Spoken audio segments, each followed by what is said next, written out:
Everyone thinks they know Donald Trump. Trump, the real estate mogul. Trump, the reality TV personality. Trump, the politician. But do you know how it all started? How Trump actually became Trump?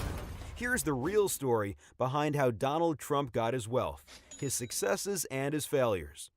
The story started well over a century ago with Donald's grandfather, Frederick Trump. You see, real estate runs deep in the blood of the Trump family, and Frederick was actually the first Trump to own a hotel. During the famous Klondike Gold Rush in Canada, Frederick owned an inn and restaurant that served gold miners. When he passed away, he left an estate worth just under $500,000 in today's dollars to his heirs. His eldest son, Fred Trump, carried on the Trump legacy by going into business with his mother, using his inheritance for seed money. Fred became a very successful builder in New York City's outer boroughs. He built single-family houses in Queens in the 1920s. He helped pioneer the supermarket with the Trump Market during the Great Depression. He even built barracks for the Navy during World War II. But Fred's real cash cow came in 1949, when he got a government loan to build Shore Haven Apartments in Brooklyn. The Federal Housing Administration paid him $10.3 million, but he was able to build the apartments for significantly less. The government kept overpaying for houses in Brooklyn and Queens, and Fred kept building them. Fred Trump was allegedly worth between $250 and $300 million by the time of his death in 1999. According to Donald, his father was one of the biggest landlords in New York's outer boroughs. Born in Queens, Donald Trump would join his father's company early on in his career. Donald had a different vision for the Trump name. He envisioned the Trump brand as being synonymous with luxury worldwide. Using his dad's business connections and creditworthiness, Donald went into real estate in Manhattan in the mid-1970s. He borrowed a small sum of $1 million to get started. One of Trump's first moves was also one of his biggest wins. In 1976, Donald Trump and Hyatt partnered to buy the rundown Commodore Hotel near Grand Central Station. At the time, the whole neighborhood was in disarray, with many nearby buildings on the verge of foreclosure.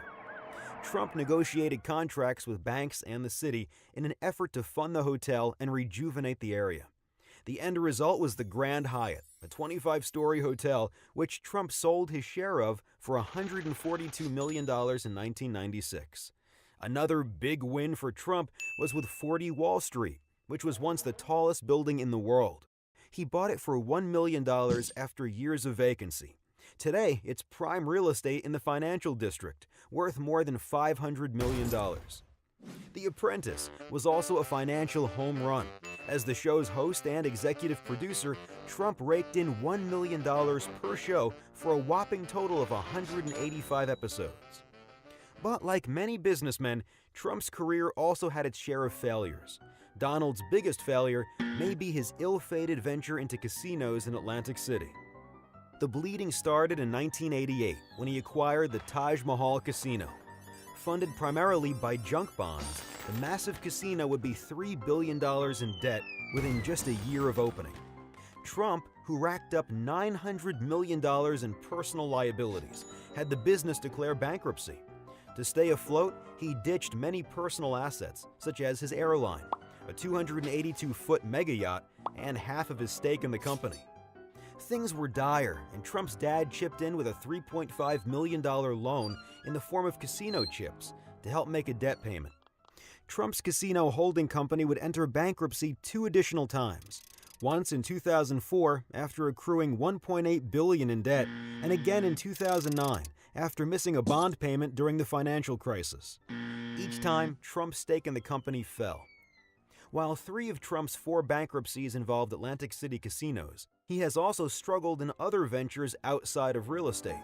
Trump Airlines, Trump Vodka, Trump the Game, Trump Magazine, Trump Steaks, and Trump University were all destined for failure.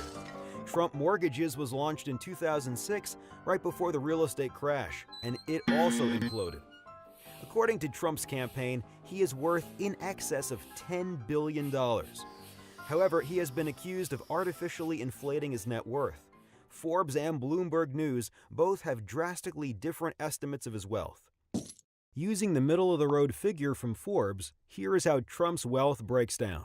About 7% of Trump's net worth is in cash and liquid assets, such as investments. 8% is in golf courses, and 4% is in his toys, such as his helicopters, penthouse, or Boeing 757. The majority, however, is in real estate, with Manhattan properties alone making up about half of his total portfolio's value. Now that you know the real story behind Donald Trump's wealth, his successes and failures, and the help he got along the way, it's time to see how he actually did as an investor. Go to The Money Project or our YouTube channel to subscribe and get our next video evaluating Trump's investment return over the years. Is he a great investor, or did he just get lucky? Find out in our next video.